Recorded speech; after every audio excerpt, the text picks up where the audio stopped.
Hello YouTubers. So I was doing some YouTube research and I needed some D-cell rechargeable batteries and I wasn't able to find any reviews, so I decided to get these from Amazon. Basics, the D-cell charge batteries, they're 10,000 milliamps, nickel metal hydrate, and they come in 4 packs.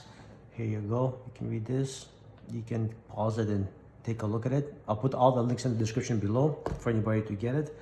And here I have the Opus BT-C3100, and what this does is it recharges the batteries. So what I'm going to do is I'm going to discharge and recharge the batteries and see how much we're going to have, well, how much they're going to last, actually, see how they are. So let's start. Let's open them up. So this is the first time I'm taking a look at these as well.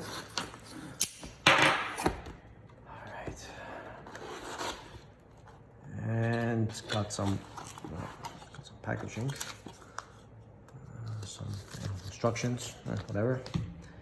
And here they are, nice D-cells. Oh, I like the color actually, they're pretty cool.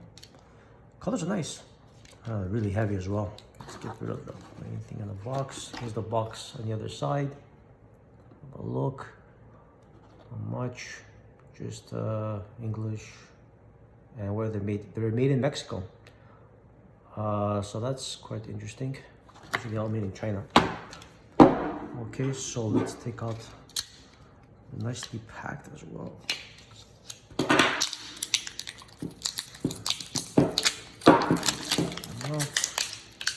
Wow.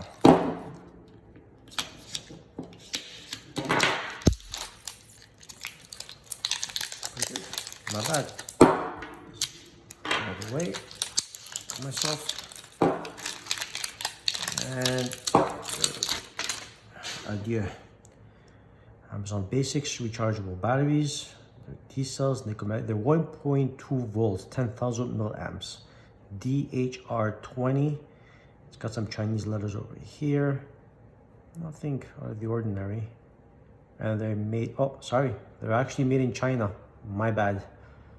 The box said Mexico. So let me check the all. So that was my mistake. All right, so let's put them in the charger one by one. Oh, they don't fit. Okay, so I made a mistake, of course. This won't work with these batteries because they're, as you can tell, they're way too big to get in there, so I have to get another charger in order to charge these, which is unfortunate. Of course, I thought that machine will be good enough. I've been using this for many years to charge batteries. It's a very good machine. I suggest people should get it. It's made by Opus. It's very well made, very reliable, hasn't failed me yet, but it won't work on these cell with rechargeable batteries, which means that I have to go find another machine. So give me the thumbs up. Very simple video, nothing special, and I'll put the link in the description for where to get these batteries and how much they cost.